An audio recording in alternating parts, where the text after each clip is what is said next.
Simplified Chaos, episode 166. Life is beautiful and full of chaos. And it can get slightly out of hand if that shit's not tamed. We're here to share how to simplify the little things to help you lead a more intentional life. This is Simplified Chaos.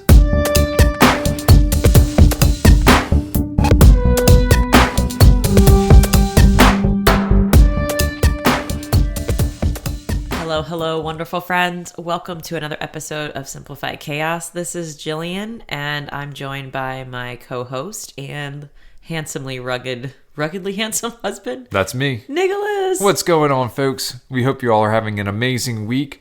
We've got another great episode here for you today. This one is an interview episode. Jilly, who'd you have a chance to sit with this time? I had the chance to sit down and chat with Milena Regos, who is the founder of Unhustle. She is a mentor, advisor, coach to overworked high performers seeking to fit their work into their good life instead of the other way around. She shares her beautiful story on how she left her hustle culture lifestyle to a life that now reconnects to her values and embodies presence, flow, and fulfillment. Basically, everything that I was seeking when I left my full-time career. So it was definitely a topic I think many can resonate with. So I hope you guys enjoy this one. All right. Well, without further ado, here is Jill's interview with Milena. Hi, Milena. Welcome to Simplify Chaos. Hi, thanks for having me. I am so ecstatic that you took the time to have this conversation. And we were chatting before I hit the record button of just what you did this morning. Do you guys want to share what you did this morning? I just think it's so magical. Well, technically, I woke up early, watched the sunrise over the ocean. I have these Unhustle morning rituals. That's what I was saying. Technically, I did my Unhustle morning rituals, but they basically... had a mellow, slow morning. We went for a walk on the beach with my husband, walked the dog, and then I swam for about half a mile, maybe a mile. Got stung by a few jellyfish, but swam with the tropical fish. And then had a coffee with a friend.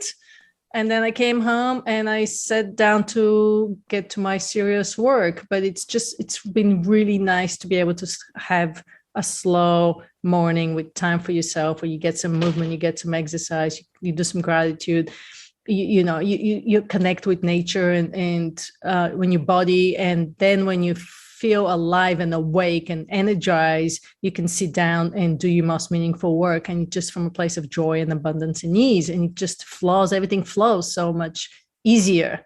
And so I'm very grateful for my mornings. Well, that you kind of wrapped it up, because I was just going to ask you what you're grateful for. And it seemed like it just kind of flowed naturally into that, the gratitude, because we also believe it's so vital. And just to share I'm very grateful for you taking the time to do this and share the work that you do. And I have so many notes and like posts I jotted down. I was like, I need to ask her about this, and I want to talk to her about this. So I'm hoping the conversation will flow in all of the directions of just what you do and the work you put into the world. But I guess before we dive in, well, I guess we'll just dive in now. Like, I would love to hear more about you, where you're from, just the story, how it unfolded, and how you're doing your Unhustle work now. Like, how did it get there? I'm like always fascinated by the journey. So if you wouldn't mind sharing that, you can start wherever you want. And yeah, we'll just let it go. Absolutely. Yeah, I'd love to. I ran an 8-figure marketing agency after a decade of working as the marketing director for a ski resort. And who quits a ski marketing job in Lake Tahoe to start a business, right? So as a first generation immigrant, I chased that material success. I fell for that hustle culture's lie that we have to push ourselves to exhaustion to achieve success. So when I started my agency, I put in the 12, 18-hour days. I slept with my phone. I worked extra hard. And certainly I won marketing awards, and I worked with some celebrities like Madonna and Steve Nash. I ended up sacrificing my health, my relationships, and even my marriage. I put all of that on the back burner for that work and chasing external validation without the internal connection that we actually makes us happy and grateful and healthy. But I didn't know that back then. So at some point I realized that chasing that success on the outside doesn't necessarily mean success on the inside. So I ended up burning out, which really led us to plan a 10-day digital trip to this place here, Baja California, so where I currently am. And on that trip, I realized that what I was really missing was a lot more presence, more fulfillment, more purpose in my life, and more flow. And I decided to redefine my success. So I reconnected with my values for more freedom, more well-being, more creativity. And in that process, I studied a lot of mindfulness and well-being, human potential, things like neuroscience and biohacking, a little bit of spirituality in there. I ended up with flow state, and I ended up with peak performance. And so I was able to kind of redefine my success. And to me, success currently means living in a place you love, doing what you love, while contributing in some meaningful and powerful way to the world, and having a ton of fun while you're doing it. Now, the Japanese have a term for this. They call it ikigai. I call it life, work, play design. So how do we fit our work into our good life instead of the other way around? And in that process, Unhustle, my company and my movement was born. And basically, I'm inspiring and empowering leaders to create peak experiences in life, which leads to peak performance at work. And since then, I've shared the Unhustle message with places like the World Economic Forum, Wisdom 2.0, and many, many conscious leaders and organizations who are craving escaping that hustle and grind and getting into a new way to live, work, and play. And since then, personally, I haven't looked back. I mean, we just talked about my morning, but I feel like I have a big mission in life to participate in the conversation in the future of work or future of life. And to look into this, how do we redefine success as a society and as individuals, but on a very daily basis. We just talked about my morning. I'm healthy. I've regained my health. I feel like I chase that flow, right? But some days I would go on a 5-hour coffee date with somebody and not even look at my watch. It's possible to get your work done in less time and have a more intentional life, right? And I chase my flow kite surfing, and I chase my flow at work. So I do believe that when we are fully aligned, we can create more intention in our days, and we can create the meaningful work that fulfills us without burning out. So I do think when we find the intersection of life, work, and play is where the magic happens, and you become unhustled. Holy cow. You said so much good stuff in like a nutshell in like 3 minutes. Oh my gosh. Interview done. We can wrap it up here. Oh my gosh. I was just taking notes because you said so much goodness of just about like, and I think so many people can resonate with your message, because I was definitely one of those people who chased the external validation, who had the hustle mindset. And this was before I had a kid, and having a kid completely changed my world. It completely put everything in perspective. And I think everybody has that one struggle, or could be multiple incidences in their life that like, you kind of like question, like, why am I doing this? What is it for? Am I even having fun anymore? And I think fun is so underrated. And I think as we become adults, we forget. And that's the great thing about being around children. I was a teacher. It's like, you see them have fun every day, and you're like, why am I not that joyful every day? Why can I not show up that, Yeah. And, I mean, I've read quite a bit about play and why as adults, we lose that play factor. We think it's for children only, right? I can give you a little bit of research from Mihaly Csikszentmihalyi, who's the godfather of the flow concept. And in his research back in the 70s, he studied knowledge workers, and blue collar workers, but let's just use knowledge workers, people who use their brains for work, right? And even though we say we'd rather not be working, what he realized is that because at work we're motivated, challenged, focused, creative, we have, we're checking off to-do lists, we feel accomplished at the end of the day. 64% of the time we end up being in flow. Where in our leisure time, because we're for the most part, we are in passive leisure, we're scrolling on Instagram and watching TV and relaxing and running errands. we're only 20% of the time in flow state. So flow means you're fully engaged in the activity. And according to the flow theory, when you're fully engaged in the activity, when you're in the zone, your fulfillment is higher, your well-being is higher, your happiness and joy is higher, right? So that's why that flow state is so critical. So basically, not only the way we're working is broken and we end up burning out, but the way our leisure time is broken too. And that was really eye-opening for me. So the solution to that really, we start with fun, is like when you watch kids play, they're fully focused on what they're doing, right? They rarely get distracted. We don't have that as adults. And so the solution to that is to find something that is challenging, but not too challenging, that maybe something that you used to do as a kid. In my case, it's like I love playing ping pong because I grew up playing ping pong. It's so fun to do. I was actually playing some ping pong last night, and it's such an easy activity. But it doesn't, kiteboarding for me became kind of a focused activity. But it doesn't have to be that adventurous, I guess. It could be something like going for a hike, or even something like playing chess or knitting or gardening. All of these activities could put you in a flow state, but for some reason I know why we gravitate towards Instagram and tech distractions, just because they're addictive, right? And so we need to regain our time and attention and joy.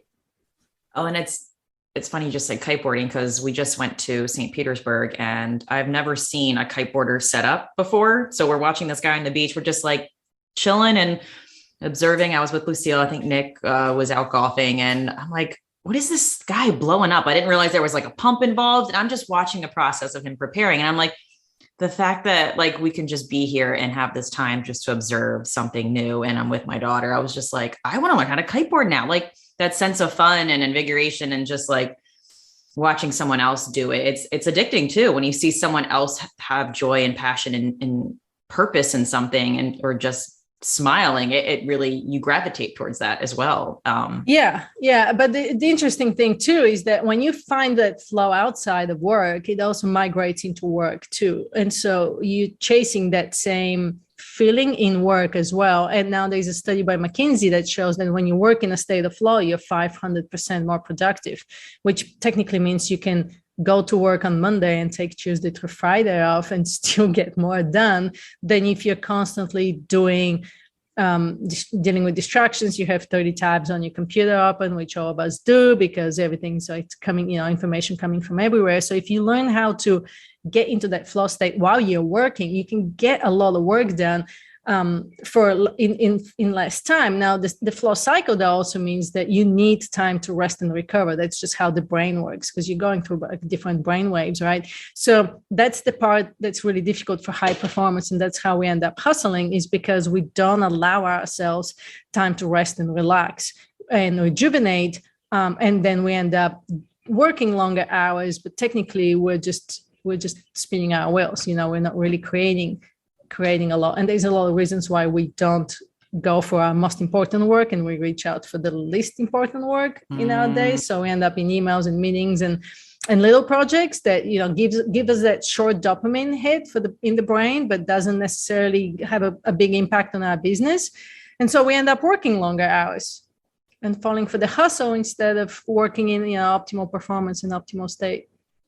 What you just described also, I feel like, I don't know if I went to public schools, and I feel like you described the public school system of just we don't have a choice in creativity or performance, right, to the individual. And we don't have the autonomy and flexibility to decide what we want to do, when we want to do it. So it's almost like, I don't want to say brainwashed, but we've kind of been programmed to live this way from a young age, from like 12 years. So it's ingrained in us, which makes your work so powerful, because you're like deprogramming and helping people unlearn all of these habits that stuck with them in school. And that's kind of why we've chosen to homeschool Lucille and kind of do unschooling, is because I've learned so much being outside of school now, and looking back and reflecting, I'm like, this is not, I don't think, what's best for us as humans. And I don't know if you kind of made that correlation as well, or what your, education background or schooling was like. Well, I had a very different upbringing and education. I grew up in communist Bulgaria, but so it was a completely different system. I don't know if it was better or worse. Yeah. I do know I was a bit of a rebel from an early age, and my parents encouraged that rebellious spirit in me. At all times, my mom was very creative. But to your point, back to the school system in this country, actually, Seth Godin has a great TED Talk that talks exactly about this, how we're completely brainwashed and how we're teaching our kids to, to not stand out and to not be creative and to follow the rule and to obey the system. And yeah, we end up bringing this perfect factory worker in reality, which then turns into your perfect worker, into perfect hustle culture, instead of inspiring more creativity, more individualism, more authenticity. Another book, I have it right here, is Gordon McKenzie. He wrote a great book. It's called Orbiting the Giant Hairball, and it's you say hairball? Hairball, yeah. He spent 30 years in Hallmark as a creative, and basically the whole book is his stories and examples from Hallmark on how we kill creativity and how we don't allow our children to be creative. So it starts exactly with that, how he goes to a school meeting and he asks the kids, how many of you here consider yourselves creative? And the older the children get, the fewer hands go up. And that's a really good example of how we just crush our creativity. We're not inspired to be individualistic. Again, I was born a rebel, and being different, to me, I've always been different, and I've always kind of go against the grain. That's why I'm like, everybody's going in one direction. Hustle is the way to success. I'm like, nope, it's the opposite way. So that feels very natural to me. But I've always been rebellious in that way. And everybody needs to make their own decisions. I'm looking at what's going on. I'm looking at the data, and I see 77% of burnout. 80% of us are stressed out. We're sleep deprived, overweight, mental health challenges on the rise. So no, and we're unhappiest in 50 years. So no, what we're doing isn't working. So we need to get very passionate about this, but we need to find a better way. We need to redefine success individually and collectively. Europeans work fewer hours each week, and they're more creative, they're happier, and they have better work-life balance. And I can go on and on with the stats and the data, but it's sad what we're creating for our children. I agree. And I love that you bring the data in, because on our podcast, we don't really bring up data too much, even though my husband is very much a data numbers guy. But no, we've experienced the same way, and we're definitely changed our whole life. And it's funny you say against the grain, because we're literally just starting a series called Against the Grain, because we've realized so many things we're doing. It's not mainstream. It's not what everybody else is doing, but we have found so much more meaning and fulfillment in kind of, I don't know, challenging the status quo, and not just doing it to do it, but doing it and finding like with our health, nutrition, the food we eat, the way we're living. It's been mind-boggling that there's not more people doing it. So we're like, let's just share our story, and maybe we can inspire one other person just to ask themselves a question about their life if they find that they need to. But you said something that was on your Instagram that made me laugh. It was busy is the new stupid.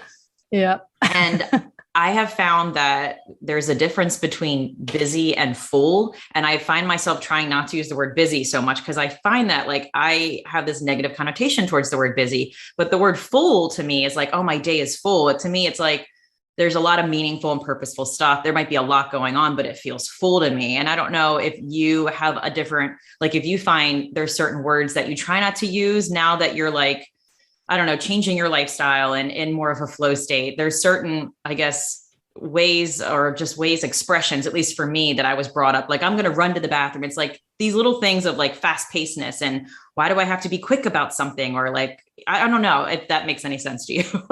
Oh, completely. I mean, I hate the word busy these days. If somebody tells me they're busy, I'm like, well, that's really too bad. That's a shame. Kind of the hair on my back stands out when I hear busy. You're like, what are you so busy with? We're either busy living or we're busy dying. But I don't use busy. I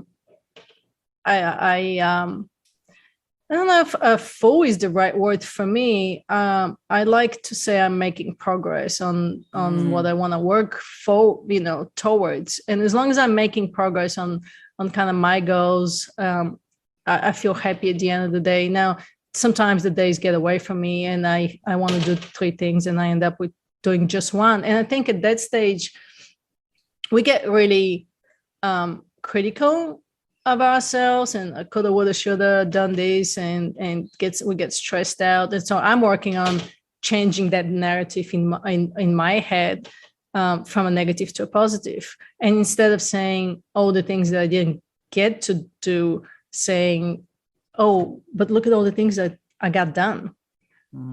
And practicing that gratitude instead of at the beginning of the day, but at the end of the day, creating instead of a to-do list, a what I did list, and actually recapping everything you did that day, it makes you feel so good. And then you can say, you know what, good enough. I made progress. We moved forward. I'm on mission. I didn't get distracted. And maybe you did. And maybe saying, and so what? Maybe it was, to me, it's not a waste of time if you decide to waste your time. If you decide to spend half an hour on Instagram and connect with some people and see what everybody else is doing, then go for it. When it becomes a habit, I think it's when we get into trouble, right? But sometimes I think we don't allow ourselves to stay open to opportunities that come up. And so I'm trying to add a little bit more space and freedom in my day so that, if I have enough things to feel like a 5-hour day, and then something comes up and there's an extra hour, to just be okay with it. And if I have to work an extra hour, that's okay. But just not being so critical of ourselves, just a little bit more self-love and self-acceptance, I guess. I agree. And I found that once I started unrushing my life and slowing down, opportunities started popping up more because I had the time of day to actually talk to somebody or didn't feel like I had to go to the next thing with this long to-do list. So it is interesting. I think the correlation of just slowing down your life, it seems that you're more open and present to be there for opportunities and to say yes or no. Whereas before it's you're not really in the moment so much. I've been really practicing just that, 100% presence of being there. And it's been really difficult for me to deprogram myself because I've been so used to multitasking, going from one thing to the next, having a large to-do list and not feeling like I'm fulfilling it all. So I have noticed that correlation in my life tremendously.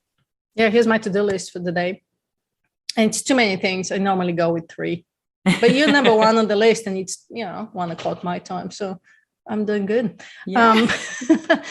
Well, I think that deprogramming is really, really, really deep. And I think it will take a long time. And I think as long as we have awareness of where we're at, I think it's a practice. I don't think it comes easy to me at all. I don't want people to think that I've achieved some kind of monk status, Zen guru of sorts, because I'm definitely not. I do get stressed out. I do get anxious. My anxiety comes up at night. I think the question is being aware of it and having the tools in the toolbox to deal with it, right? Whether that's, exercise more, meditate more, right? Eat healthier, don't drink alcohol. I mean, all these things that make you more aligned, more healthy, so you can be more resilient towards stress. What does your nourishment routine look like? How do you take care of yourself so you're priming yourself to show up being in a place of love and acceptance of all that? Do you have any kind of routines that have really helped you throughout that process? Yeah, certainly. I mean, I work with a lot of people on this deprogramming is some deep stuff, right? So I need to show up 110%, and I listen to what my mind and body need, and then my research and training is human potential and biohacking and mindfulness, neuroscience, and well-being. So I have a lot of tools in the toolbox to know what I need, whether it's breath work, meditation, mindfulness, exercise, dance at dinner while we cook dinner with my husband. It just depends on what you need, but you definitely need a support system, and you definitely need to know the practices so that you can reach to them. I feel like a lot of us know the practices, but we don't give ourselves the time to do them. Right. Mm-hmm. But that's why it's called a practice. So when you fall off the wagon, and then knowing when to take a day off, I'd rather take a day off and rest and recover, and mental health day, whatever you want to call it, instead of pushing yourself. So instead of trying to lean in, I think you just want to get better with whatever you need. mindfulness is a big one for me, meditation on a daily basis. But that doesn't have to be cross-legged, sitting on the floor with with mandala beads in your head, in your hand. It could be while you're moving, it could be while you're swimming, it could be while you're working out, but just being fully aware. I think the one thing I practice on is being fully aware at all times. And that helps me. Also knowing when to have fun. Yeah. Always back to fun. Is there anything that you're working on right now that you're like, that's really fun for you and you're really enthusiastic about? Oh man, so many things. I get to pick and choose my projects, so it's really fun. I'm working on my book. I've been working on it for a couple of years, so I really want to kind of wrap that up and send it to my editor. My latest kind of fun creative project is I'm designing these 30 Unhustle cards. So they're like a creative, so they're like a creative little drawing with some science, little science tip for how to increase your well-being that can be done real easy. And all the stuff that comes to as being an entrepreneur, my podcast, constantly upgrading my website. Just different fun projects. On a personal level, learning how to wing foil. That's kind of my next challenge. So that's kind what is that? Fun and creative. Wing foiling. Wing foiling. Okay. Wing foiling. Yeah. So that's when you have a foil and you have you hold on to the actual wing. So you don't have the strings, but yeah, it's really, really challenging. So it's practicing your balance. And I know I like to have fun outside, but it does translate into my work as well. I love it. I've never heard of it before. I'm gonna have to look up videos to be like, what does this actually look like? It looks insanely easy and it's super, super, super challenging. Oh, I love it. Well, usually our episodes are like an hour, but apparently Zoom is only giving me 40 minutes. So we may have to wrap up early. We can always connect again. I'd love to, I'd love to come back and we can always talk more. Absolutely. Oh, hi, Lucille. I'll be done in a minute. My daughter's hand just peeked out underneath the door. Well, before I know we're coming kind of coming full circle. I always like to hear, I'm a big proponent on quotes and just words. I think they can just speak volumes and help direct a day, like mantras and all that. But I would love to know if there's one quote or mantra or anything that's resonating with you today or in this season. Is this a show for children accepted, or is it? It is. You can do whatever you want. It's explicit. Okay. We're explicit people here. Before I say my favorite quote. Yes. Well, I've always stuck by Richard Branson. He's been my idol and mentor in business, and my favorite quote from him is "Screw it, let's do it."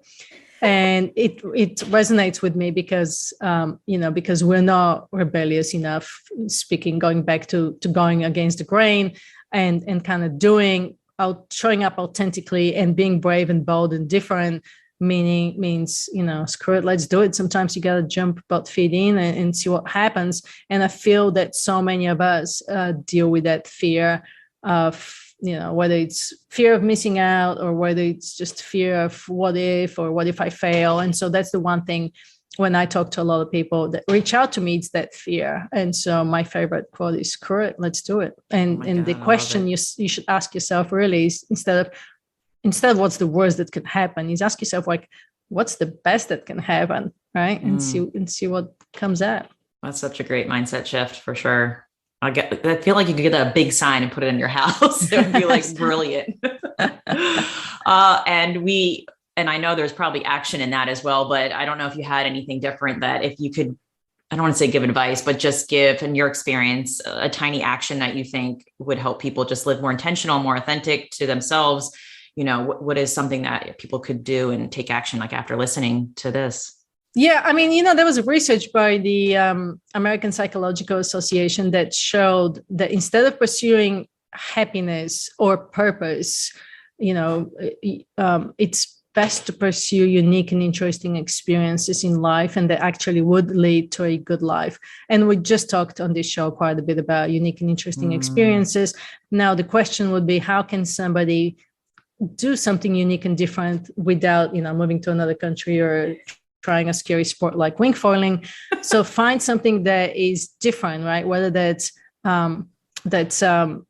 going to work in a different way, cooking something new, remodeling your house, simplifying, minimizing, whatever it is that's just unique and different experience, it will help you shift your perspective. And once you go down that route, I think it's easier to apply that into the rest of your life. And it also shows that it's great for pivoting, it's shifting experiences, but it's also great to bring in more joy and happiness in your life. So I would suggest find something new and be curious about it and apply this current. Let's do it and go for it. I love and it. let me know how it goes. Together. Let me know how it goes. Yes. Yeah. Tag me on Instagram at Unhustle and let me know how that goes.